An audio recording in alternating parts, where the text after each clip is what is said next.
आजचा जो विषय होता का नाही भावांनो, ह्यो युगो ऑफिसचा होता.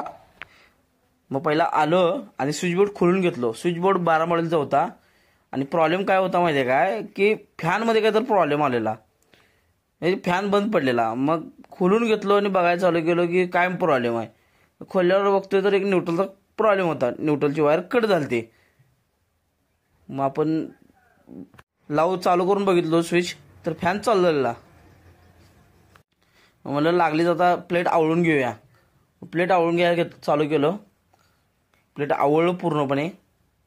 लगेच मालकाचे अनेक रिक्वायरमेंट आले की मीटरचा एक प्रॉब्लेम आला आहे, तेवढे एक मीटर एक बघून घ्या. म्हणलं भाऊ आता काय नको, आता जरा कामाचा लोड चालू आहे, उद्या येऊन किंवा परवा येऊन बघून जातो. भावांनो, चॅनल लाईक करा, फॉलो करा, सबस्क्राईब करा. कमेंटमध्ये नक्की सांगा की स्वामींची प्रतिमा कशी आहे.